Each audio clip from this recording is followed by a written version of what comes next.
ہے مومنوں کے دل کا اجالا شان رمضان۔ اعوذ باللہ من الشیطان الرجیم،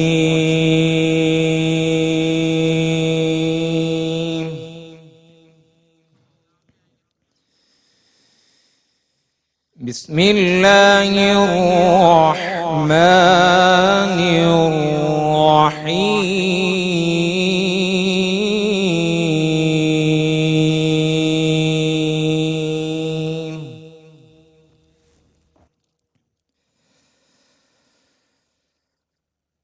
قال رب إني ظلمت نفسي فاغفر لي فغفر له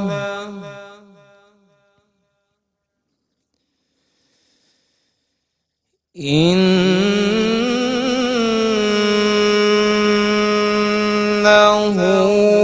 هو الغفور الرحيم۔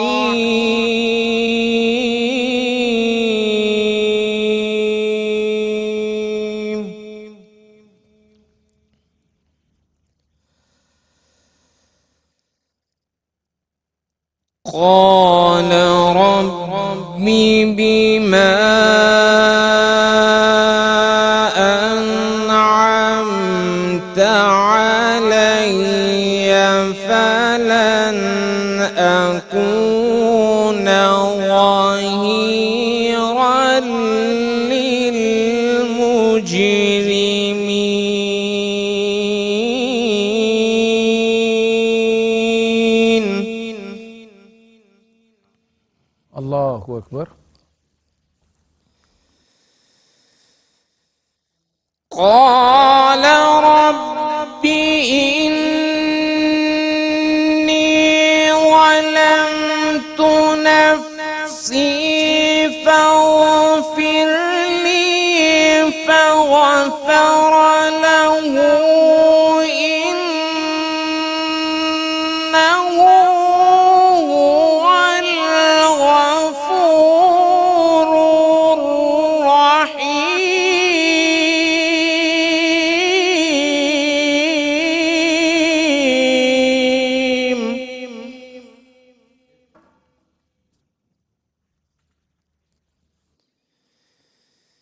إنه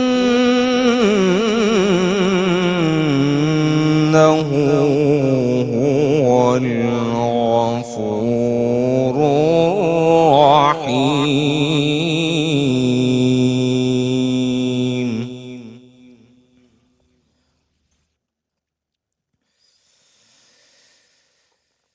قال رب بما أنعمت علي فلن أكون ظهيرا للمجرمين۔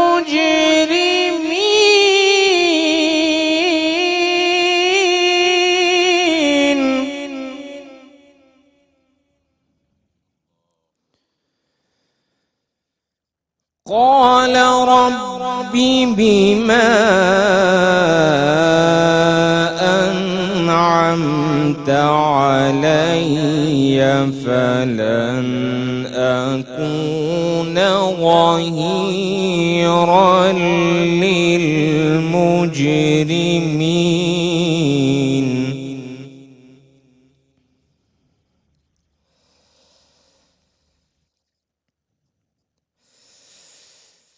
فأصبح في المدينة خائفا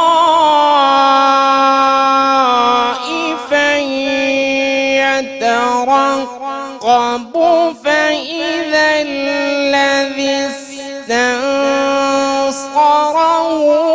بالأمس يستصرخه قال له موسى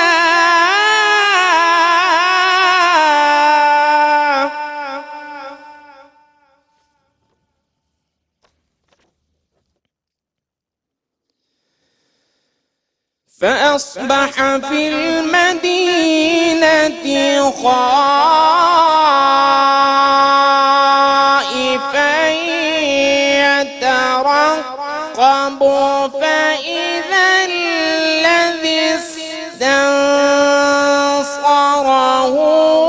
بالأمس يستصرخ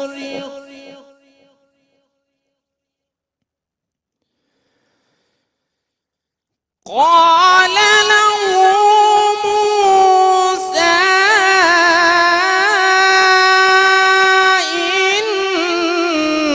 إنك لغوي مبين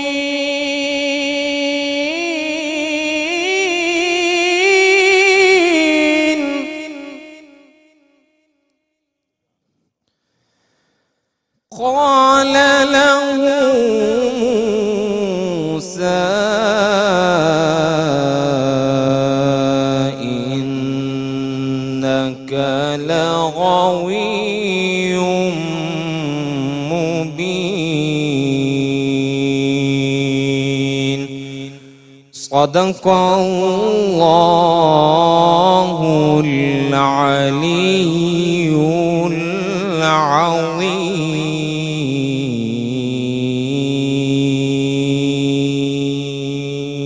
بسم اللہ الرحمن الرحیم الحمدللہ رب العالمین والصلاة والسلام علی سید الانبیاء والمرسلین وعلی آلہ وصحبہ اجمعین۔ ناظرین مکرم السلام علیکم۔ رحمت سحر میں خصوصی سیگمنٹ خزینہ رحمت کے ساتھ ARYQ TV پر داتا کی نگری لاہور سے آپ کا میزبان صفدر علی محسن حاضر خدمت ہے۔ شیخ سعدی رحمۃ اللہ علیہ کی ایک حکایت بیان کرتے ہوئے ہم دعا کے مفہوم کو سمجھنے کی کوشش کرتے ہیں۔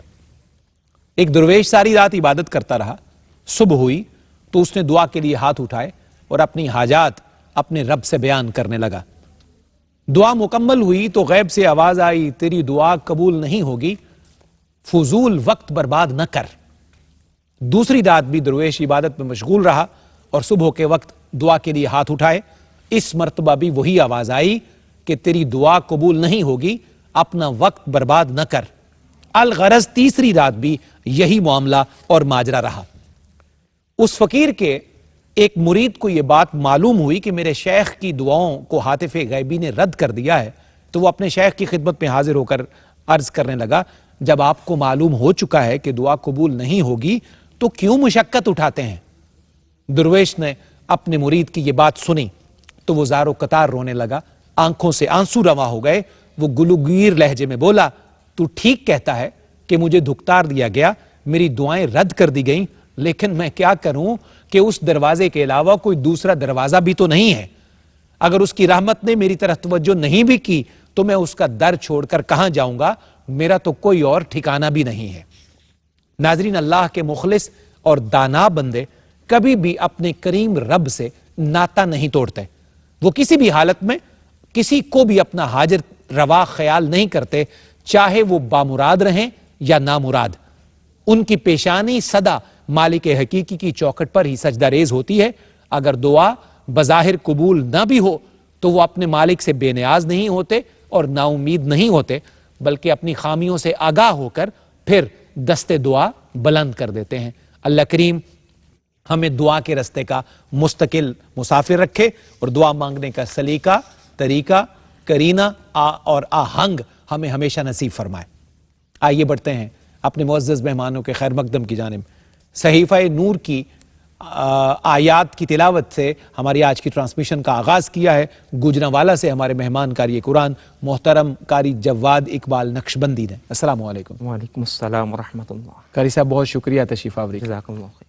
آپ کے ساتھ عرض وطن کے انتہائی مقتدر سکولر، کسی تعارف کے محتاج نہیں ہیں، بڑی خوبصورت تواضع سے گفتگو کرنے والے ہمارے انتہائی مکرم جناب مفتی ارشاد حسین سعیدی صاحب۔ السلام علیکم۔ وعلیکم السلام ورحمۃ اللہ وبرکاتہ۔ خوش آمدید حضور۔ بہت شکریہ ڈاکٹر صاحب۔ شکریہ تشریف لانے کا۔ جی عرض وطن کے عالمی شہرت کے حامل ثنا خان رسول اور ARYQ TV کے بہت مقبول پروگرام نعت زندگی ہے، آپ ان کے میزبان بھی ہیں، جناب الحاج محمد افضل نوشاہی آج کی نشست میں تشریف لائے ہیں۔ السلام علیکم جناب۔ وعلیکم السلام ورحمۃ اللہ۔ افضل بھائی بہت شکریہ تشریف لانے کا۔ آپ کے کلام سے ہمیں بسم اللہ کرنی ہے، تو کون سا کلام میں عطا درود کیجیے؟ پاک سے آغاز کر رہا ہوں۔ جی بسم اللہ، بہت خوب۔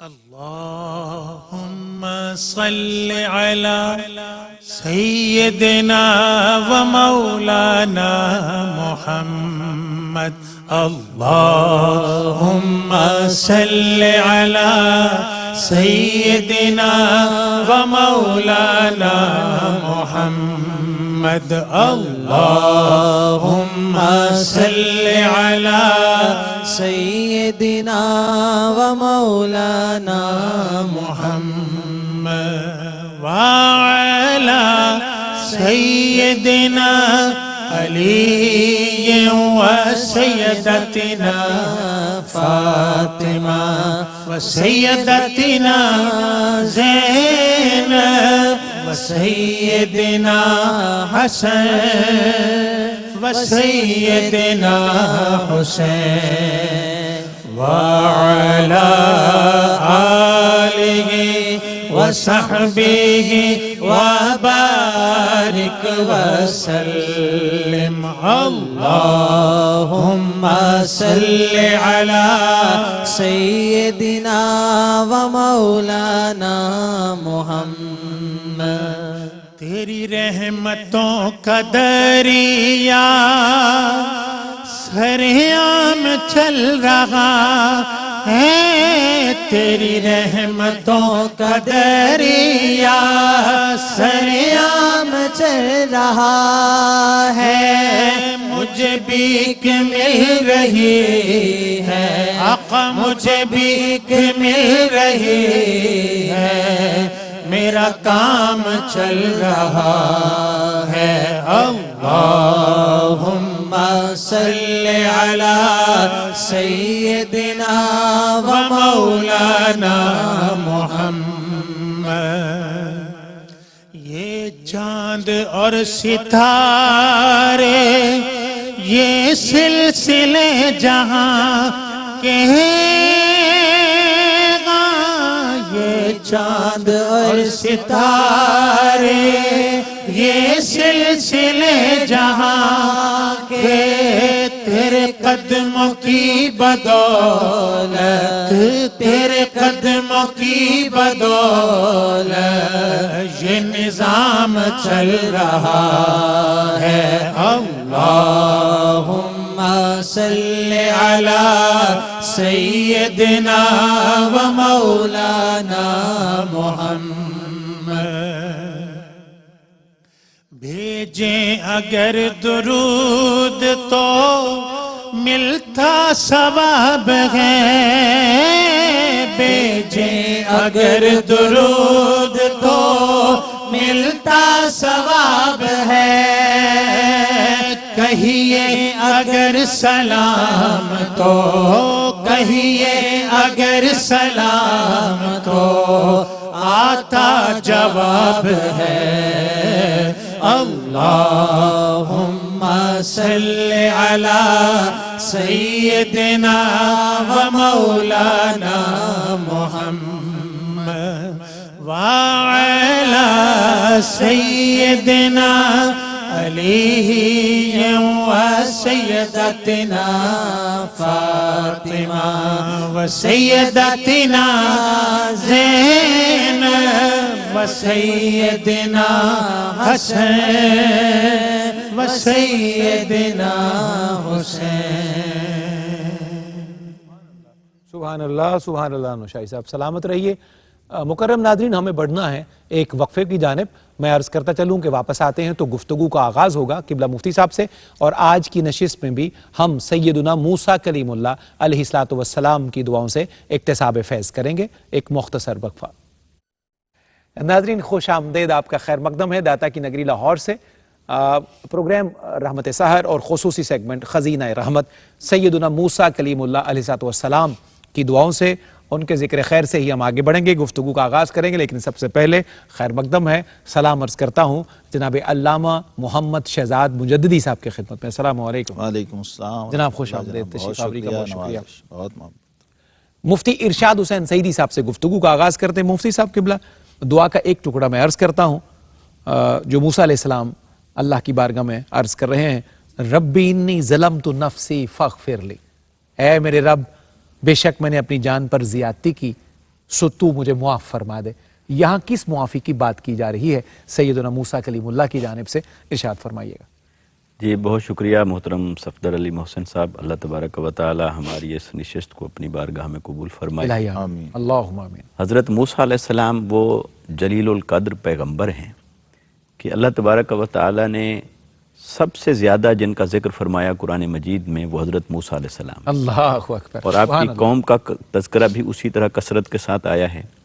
اب یہ جو آپ کی دعا ذکر کی گئی اور ہم انبیاء کرام کی دعاؤں کا تذکرہ کر رہے ہیں اس نشست کے ذریعے سے، تو ایک بات تو یہ ہے کہ انبیاء کرام نے جتنی دعائیں کیں اس کے اندر جو بھی مفہوم پایا جاتا ہے وہ ان کے مقام ابدیت کا اظہار ہوتا ہے، عاجزی اور انکساری کا اظہار ہوتا ہے، اور تعلیم امت بھی مقصود ہوتی ہے۔ جی درست۔ اور یہ جو دعا ہے اس کا ایک خاص پس منظر بھی ہے، ارشاد فرمائیے۔ اور وہ پس منظر یہ ہے کہ مصر کے اندر دو قومیں آباد تھیں، سمجھیں دو گروہ تھے، ایک بنی اسرائیل تھا جو موسیٰ علیہ السلام کی قوم کہلائی، اور ایک فرعون کا جو اپنا مقامی آبادی تھی جو قبطی قبیلہ وہ رہتے تھے، اور صاحب زیر وہ حاکم تھے، تو حاکم ہونے کے ناطے جابر تھے، اور یہ بنی اسرائیل مظلومیت کی زندگی گزار رہے تھے۔ صحیح۔ تو موسیٰ علیہ السلام ایک دن رات کے وقت باہر نکلے شہر میں اور دیکھا کہ دو لوگ آپس میں لڑ رہے ہیں، تو ایک آپ کی قوم کا فرد تھا اور ایک قبطی قبیلے کا فرد تھا، تو وہ لڑ رہے تھے، تو جو موسیٰ علیہ السلام کی قوم کا فرد تھا بنی اسرائیل میں سے، اس نے موسیٰ علیہ السلام کی خدمت میں التجا کی کہ آپ میری مدد فرمائیں، اور آپ کو اس کی التجا سے صاف ظاہر ہے کہ نبی کو کوئی مدد کے لیے پکارے اور مظلوم ان کے سامنے کھڑا ہو تو سب سے پہلا جو رد عمل ہے وہ یہی ہے کہ مظلوم کی مدد کی جائے۔ صحیح۔ تو آپ نے فوری طور پر اس کی داد رسی فرمائی، اور وہ جو قبطی قبیلے کا فرد تھا اس کو آپ نے ایک مکہ مارا۔ صحیح۔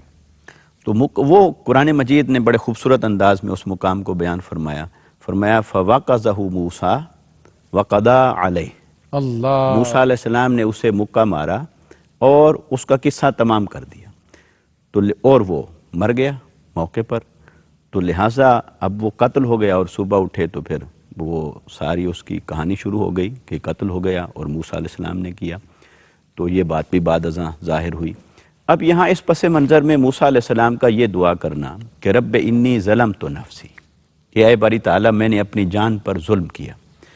دیکھیے قرآن نے بھی اسے قتل نہیں کہا، لفظ قتل کا اطلاق نہیں فرمایا، اگرچہ وہ اپنے نتیجے کے اعتبار سے قتل ہے لیکن اپنے اقدام کے اعتبار سے قتل نہیں ہے، کیونکہ موسیٰ علیہ السلام تو صرف اس مظلوم کو اس کے ظلم سے چھڑانے کے لیے صرف اسے مکہ مارا، اور مکہ نہ تو آلہ قتل ہے نہ اس کے پیچھے ارادہ قتل ہے، بالکل ٹھیک۔ اس وجہ سے اس کو نہ قتل کہا جا سکتا ہے، نہ ارادہ قتل ہے، نہ اس زمرے میں آتا ہے، بلکہ موسیٰ علیہ السلام اس کی داد رسی کے لیے جو آپ نے ہاتھ اٹھایا تو اس ہاتھ کی طاقت اور قوت کو وہ برداشت نہ کر سکا اور وہ دنیا سے رخصت ہو گیا۔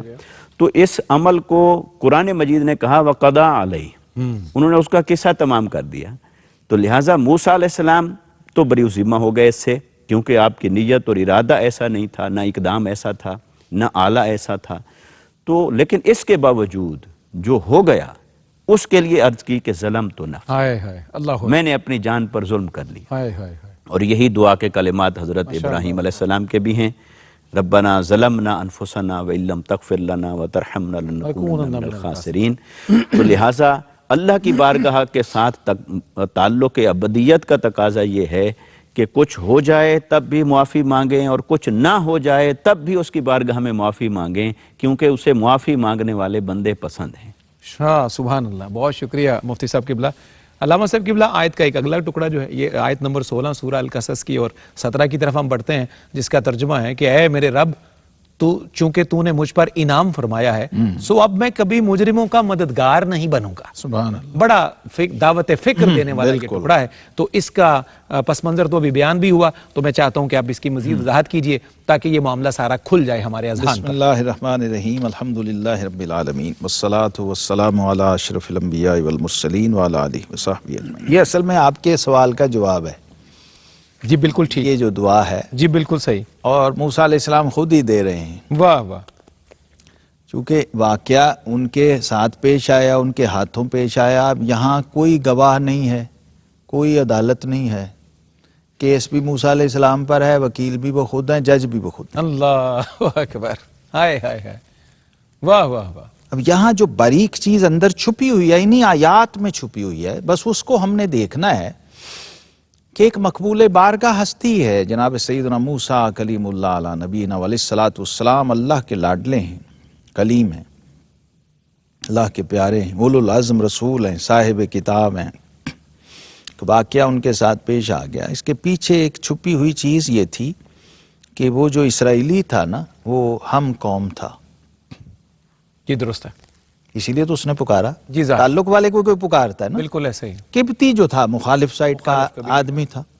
تو اب یہ فطری تھا کہ ایک نبی کو ایک طاقتور حضرت موسیٰ علیہ السلام غیر معمولی طاقت کے حامل. جی بالکل ٹھیک. غیر معمولی طاقت اللہ نے, ویسے ہی ہر نبی کو اللہ عطا کرتا ہے, لیکن آپ کو فزیکلی بھی.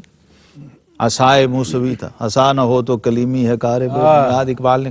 تو وہ جلال موسوی بھی تھا. اب اس میں مظلوم پکار رہا ہے, ظالم کھڑا ہے, تو موسیٰ علیہ السلام نے اسی پر اکتفا کیا کہ اس کے لیے ایک ہی مکہ کافی ہے. اچھا ہے, اس کے لیے ایک ہی کافی. ایک ہی مکہ کافی. لیکن وہ برداشت نہ کر سکا, اس کی تاب نہ لا سکا, اور اپنی قضا کو پہنچ گیا. بالکل ٹھیک.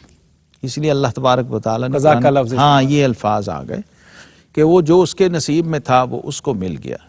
اس کے بعد کی صورتحال موسیٰ علیہ السلام نے یہاں پر بیان فرمائی بارگاہ الہی میں, جب ایکسکیوز کیا.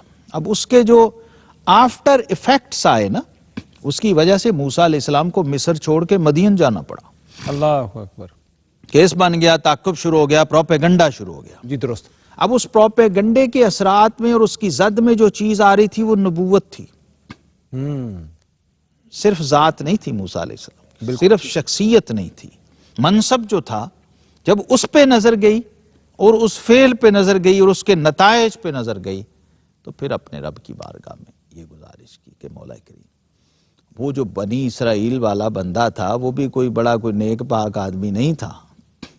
اس لیے فرمایا کہ وہ جو مجرمین ہیں, ہائے ہائے ظہیراً للمجرمین, ہاں اب میں آئندہ یہ نہیں کروں گا. اصل اس میں چھپی ہوئی چیز یہ تھی کہ وہ بھی کوئی بڑا پارسا انسان نہیں تھا, کوئی مقبول بارگاہ آدمی نہیں تھا. وہ بھی اسی طرح کے عام جس طرح بنی اسرائیل کے لوگ تھے اسی طرح کا ایک آدمی تھا. لیکن ہم قوم ہونے کی وجہ سے ظاہر ہے ایک رائٹ بھی ہے اور ایک بندے کے اندر حس بھی ہوتی ہے نا. جی بالکل ایسے. ہم جنسیت اور قومیت کی طرف ایک رغبت ہوتی ہے. اس چیز کو موسیٰ علیہ السلام نے خود محسوس فرما کے بارگاہ الہی میں اس کی معذرت پیش کی ہے کہ مولا کریم, یہ جو اس بار مجھ سے ہو گیا ہے آئندہ نہیں ہوگا, کیونکہ یہ منصب نبوت کے خلاف تھا. کیا کہنا ہے, جو تیری طرف سے عطا ہوئی چیزیں ہیں اور عطا ہونے والی ہیں آگے, جو عطا ہونی تھیں.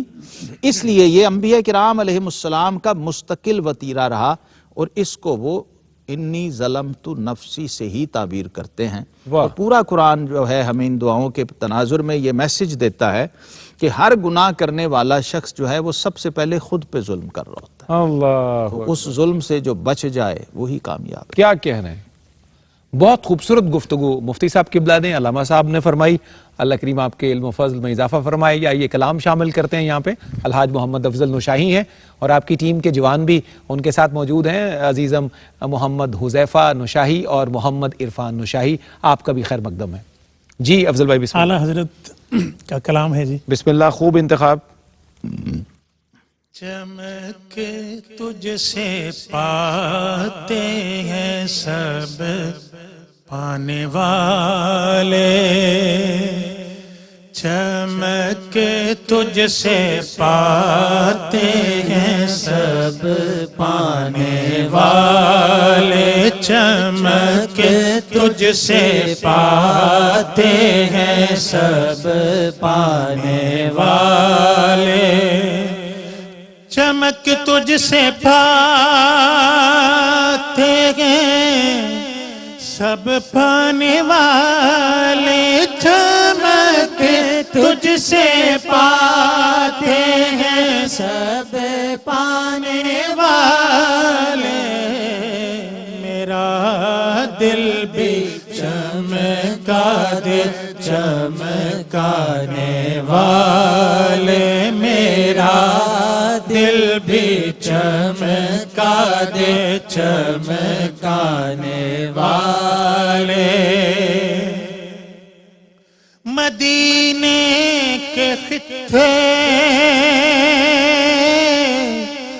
خدا تجھ کو رکھے، مدینے کے خطے خدا تجھ کو رکھے، مدینے کے خطے خدا تجھ کو رکھے، غریبوں فقیروں کے ٹھہرانے والے، غریبوں فقیروں کے ٹھہرانے والے، تو زندہ ہے واللہ، تو زندہ ہے واللہ، تو زندہ ہے واللہ، تو زندہ ہے واللہ، تو زندہ ہے واللہ، تو زندہ ہے واللہ، میرے چشم عالم سے چھپ جانے والے، میرے چشم عالم سے چھپ جانے والے، حرم کی زمین اور قدم رکھ کے چلنا، حرم کی زمین اور قدم رکھ کے چلنا، حرم کی زمین اور قدم رکھ کے چلنا، ارے سر کا موقع ہے او جانے والے، ارے سر کا موقع ہے او جانے والے، چمک تجھ سے پاتے ہیں سب پانے والے، میرا دل بھی چمکا دے چمکانے والے۔ سبحان اللہ سبحان اللہ۔ سیدی اعلیٰ حضرت کی بارگاہ اقدس میں ہم فقیروں کا سلام ہو۔ ایک مختصر وقفہ، واپس آ کر گفتگو کا سلسلہ آگے بڑھاتے ہیں۔ ناظرین خوش آمدید، آپ کا خیر مقدم ہے دنیا بھر کے ناظرین کا جو اس وقت ہمارے ساتھ منسلک ہیں ایئر وائی کیو ٹی وی کے ساتھ۔ گفتگو ہے سیدنا موسیٰ کلیم اللہ علیہ السلام کی مبارک ذات کے حوالے سے، اور کچھ عقیدوں کی وضاحت بھی ہے، دعاؤں کا مفہوم بھی جاننے کی ہم کوشش کر رہے ہیں مفتی صاحب قبلہ کی طرف۔ مفتی صاحب قبلہ، ہمارا ایک بڑا مضبوط عقیدہ ہے کہ انبیاء کرام علیہم السلام گناہوں سے پاک ہوتے ہیں، اس عقیدے کی کچھ وضاحت فرمائیے تاکہ ہمیں اس پر مزید ذرا صراحت سے پتہ چل جائے۔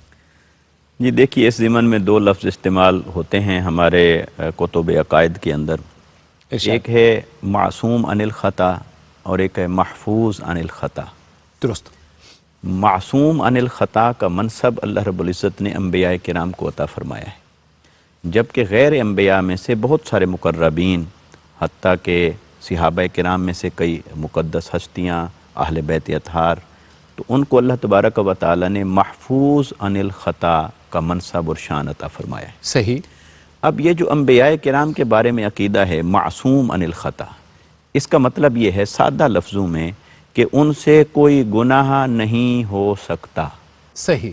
اور محفوظ عن الخطا کا معنی یہ ہے کہ ہو سکتا ہے پر ہوا نہیں ہے۔ واہ، لہٰذا نتیجے کے اعتبار سے وہ محفوظ ہے. وہ بھی اپنی اسی پاکیزگی پر قائم ہوتے ہیں کہ ہوا نہیں ہے. ٹھیک ہے، اس لیے اہل بیت اطہار ہوں یا صحابہ کرام یا اولیاء اور صالحین اور مقربین، کئی جو مادرزاد اولیاء ہوئے، تو ان کے بارے میں یہ محفوظ عن الخطا کا عقیدہ رکھنا، یہ بعض ہمارے متکلمین نے فرمایا کہ یہ لفظوں کا فرق اس لیے قائم رکھا ہمارے اکابرین نے کہ نبی اور غیر نبی کے مراتب میں فرق ہوتا ہے. جی درست. ورنہ نتیجے کے اعتبار سے یہاں بھی نہیں ہوا اور وہاں بھی نہیں ہوا. اب جو نہیں ہوا وہ کیا نہیں ہوا، اس کے لیے عام طور پہ لفظ استعمال کرتے ہیں گناہ. اب یہ ہماری زبان کا لفظ ہے. قرآن مجید نے خطا کا لفظ استعمال کیا اور گناہوں کے لیے اور مختلف کلمات استعمال ہوئے. گناہ کے لیے گناہ صغیرہ بھی ہے، کبیرہ بھی ہے. انبیاء کرام کی شان یہ ہے کہ نہ تو ان سے گناہ کبیرہ کا ارتکاب ہوا، نہ ان سے گناہ صغیرہ کا ارتکاب ہو سکتا ہے. ایک شے کی گنجائش اللہ تعالیٰ نے وہاں رکھی ہے جس کو ہمارے اکابرین نے کہا یا خلاف اولا یا ترک اولا، یا کسی مقام پر دو آپشن تھے اور ان میں سے ایک افضل تھا، دوسرا اس کے مقابلے میں کم تر تھا، تو افضل کو ترک کر دینا. یہ والی اتنی سی چیز انبیاء کرام کی زندگیوں میں ہو سکتی ہے اور یہ ان کی عصمت کے خلاف نہیں ہے. جیسے سادہ سی مثال ہے کہ آقا علیہ الصلوۃ والسلام نے بدر کے قیدیوں کو فدیہ دے کر چھوڑنے کا اعلان فرمایا، صحیح، اور وہ صحابہ کرام کی مشاورت سے ہوا، اور اللہ رب العزت نے بعد ازاں جو وحی نازل فرمائی اس کا مفہوم اور مرکزی نقطہ یہ بنتا ہے کہ ایسا نہیں کرنا چاہیے تھا. اب جو نہیں ہونا چاہیے تھا وہ ہوا. صرف اتنی بات تو انبیاء کرام کی زندگیوں میں ہوتی ہے، ہو سکتی ہے، کہیں کم کہیں زیادہ، صحیح. مگر جو ہوا وہ فی نفس ہی نافرمانی کے درجے پر نہیں ہے، بڑی قیمتی بات. وہ گناہ کے درجے پر نہیں ہے، نہ وہ صغیرہ ہے نہ وہ کبیرہ ہے، وہ خطا کے درجے وہ پر خطا کے درجے پہ ہے ہی نہیں. بالکل. حتیٰ کہ ہم ایک لفظ کچھ ذرا بے دھیانی کے ساتھ استعمال کر دیتے ہیں اردو لٹریچر کے اندر کہ آدم علیہ السلام سے خطا ہوئی. ان کے بارے میں بھی قرآن نے جو لفظ استعمال کیا ہے وہ ہے نسیان. فرمایا فَنَسِیَ وَلَمْ نَجِدْ لَهُ عَزْمًا. اللہ، وہ بھول گئے تھے، ہم نے ان کے دل کے اندر اس کے ارتکاب کا کوئی ارادہ نہیں پایا تھا. ہائے ہائے، نسیہ، قربان جائیے. نسیان. اللہ اکبر. اب نسیان کو ہم کہتے ہیں بھول، اور اردو لٹریچر میں جب ہم مترادفات استعمال کر رہے ہوتے ہیں تو پھر بھول بھی وہی ہے، پھر خطا بھی وہی ہے، پھر لغزش بھی ڈال دیتے ہیں، پھر وہ ساری چیزیں ڈال دیتے ہیں. مگر یہ کہ قرآن مجید نے جس طرح فصاحت اور بلاغت کے ساتھ لفظوں میں فرق کرتے ہوئے جس لفظ کو کسی نبی کے لیے استعمال فرمایا ہے اس کے اندر معنویت ہے اور اس کے اندر گہرائی ہے.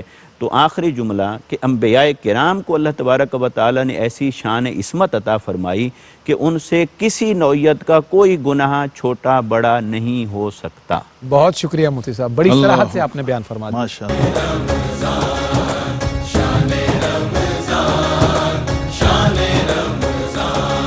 ہے مومنوں کے دل کا